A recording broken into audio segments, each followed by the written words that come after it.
from a whole bunch of places. One of the places that's relatively cheap, though there are even cheaper places, is GoDaddy here. For instance, if we go to SSL and security, and we scroll down here, you'll see that you can get standard SSL for $69 a year or premium SSL for $99. What's the difference, as best you can tell? It's a green box around that one. Yeah, so you get this green box. So that's literally it.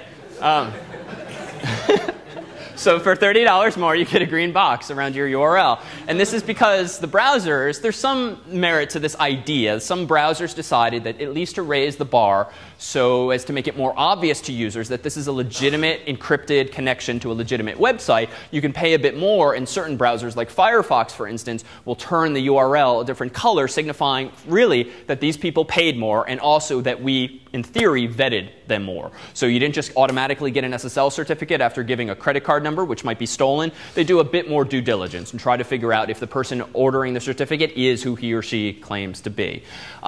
Crypto-wise, what more do you get? Well, apparently you get like $250,000 warranty with $99 versus only $10,000 warranty.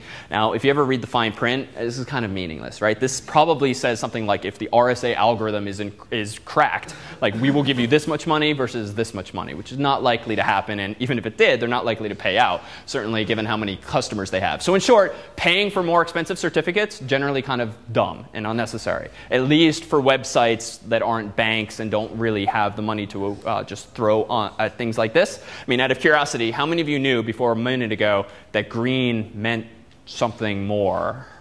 So 1, 2, 3, okay, so like 7 or 8 people. Okay, so the $30 is to make those 7 or 8 people happy. And of those 7 or 8 people, how many of you would not visit a website whose URL is in green? Right, so I mean, what's the point, really? So nice idea, but hasn't quite gotten popularized. Now, if you want real security, you can go with a brand name like verisign.com. And if we go to VeriSign and I go to SSL certificates, which a lot of companies do, get redirected here. And then let's see. Oh, you know it's going to be cheap when they don't even show you the prices. So let's see. This green looks good. So let's go. This is Secure Site Pro with EV, extended validation, whatever that is. $1.5 million warranty. That sounds amazing. So let's go here. All right. How many years? We'll just do 1 year, 1 certificate, organizations. Okay, don't need another name, don't need them to contact me. Ooh, there it is. $1,400. Not bad for the same exact math that we could have gotten from GoDaddy, and you can get it even cheaper at other places as well. And technically, you can generate certificates yourself. And that's actually the only bad option, at least for corporate websites. So what's really going on here? So how does SSL work? Well, if you're generally familiar with public key cryptography, there's 2 keys involved in this encryption process. The browser has a public and a private key, and the server has a public key and a private key. And thanks to very nice math, and we'll take a look at a representative example called Diffie-Hellman in a bit, thanks to very clever math, Alice can ask Bob for his public key.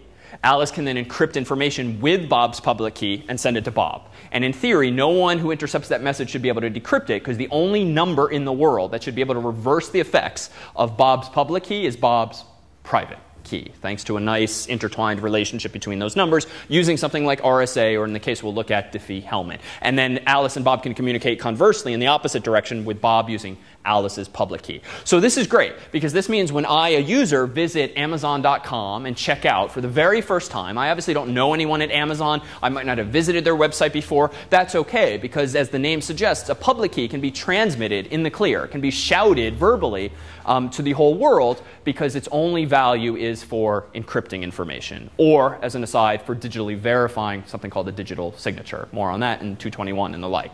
So what's the relevance here? Well, if I have a public key and a private key, and Bob has a public key and a private key, it's not enough that we just have these big numbers that we can use for encryption. The idea behind SSL is that there's this whole chain of trust. And ideally, I only want to trust Bob's key if someone else has vouched for him. And in that case, it's someone like GoDaddy, or it's someone like VeriSign, someone who's at least raised the bar to say you are who you say you are, you own this domain, is really the vetting that they do. Or in the case of the pricier ones, they might actually ask for some kind of corporate document demonstrating that you are who you say you are. And this way, this is what you're paying for. You're getting a stamp of approval from someone more important than you, like VeriSign or GoDaddy, or bigger than you, that says, as an authority, you are who you say you are. So if I instead just generate my certificate myself, my public-private key pair, and start using it, what happens generally on the web if you're using an uncertified key pair? What does the user see? Yeah? I'm just saying it's vulnerable to random attack. OK, so yes, SSL is still going to be vulnerable to something called man-in-the-middle attack. So let's come back to that in a second. But what does the user see if you haven't paid for a certificate? You've just generated it yourself. Yeah? Yeah, so Firefox makes this look really scary, right? Firefox is atrocious. You have to click like 5 different buttons just to get past a site that has not paid for its certificate or whose certificate has expired. And I don't know if I can. There's annoyingly some websites on campus. Let's say. Let me see if I can find one off the top of my head. No, that doesn't even work. That's nice. Oh, it's also because I have no Wi-Fi. All right, so we're very secure right now. All right.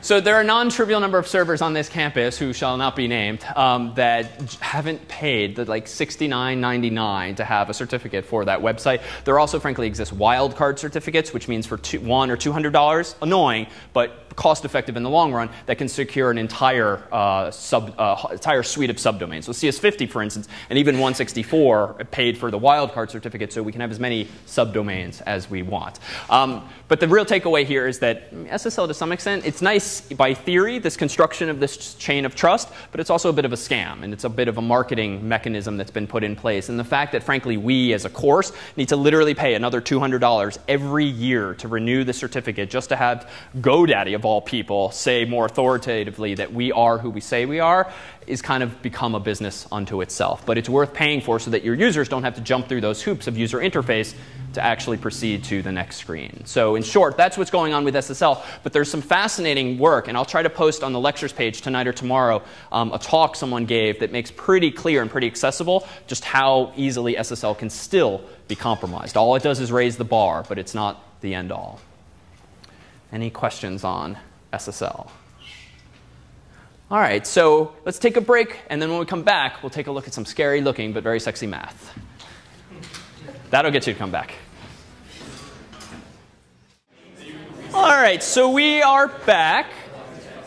So public key crypto, as it relates to browsers or really any mechanisms that's using public key crypto, even if it's something like email and PGP for encryption, works by, again, having these asymmetric keys, public key and private key. And RSA, as you've probably heard, is quite common. But there's another algorithm. There's many other versions of public key crypto. But one of the easiest ones to explain as a first pass is something called Diffie-Hellman. In this case, this is a story that goes in both directions simultaneously and actually hopefully will give you a sense of how relatively accessible the kind of math is, even though the numbers involved are quite big. So on the left, let's assume that Alice is standing. On the right, Bob is standing. And these two want to communicate securely. Of course, they can't just pick a secret key like the number 13 because they would somehow have to both know that the secret number is 13. And that's fine if they can chat in advance. But obviously, if Alice is Amazon and I'm Bob, we can't talk in advance as to what our secret's going to be. So we have to use something like public key crypto.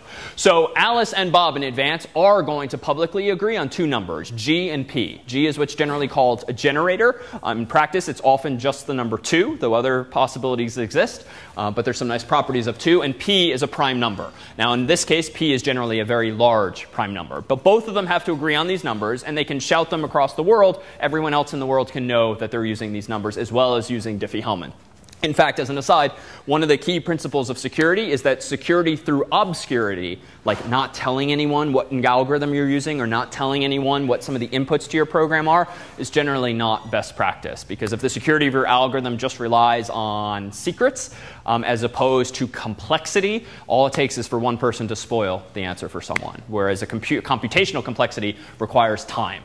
All right, so they agree on these two numbers, G and P. Again, number 2 probably, and a big prime number. And then Alice and Bob each choose one random number, big random number. Let's call it A and B respectively. Then Alice does some math. She computes the value G to the A. So this is 2 raised to the A power modulo p. So exponentiation. Now, whenever you take an exponent of something, especially large numbers, this thing can get huge fast. But if unfamiliar, know that there's actually very nice ways of doing modular arithmetic whereby you can actually raise it to a power, but not a, raise it to a smaller power, then do a mod, then another power, do a mod, then another power, so long as those exponents ultimately equal a itself. So there's nice ways of doing modular arithmetic so that your number doesn't get too huge before you do modulo prime number. So that is to say, it's actually pretty easy for Alice to compute g to the a mod p. So just so we have a variable for it, let's just call that ta, t sub a. That is the number Alice computed.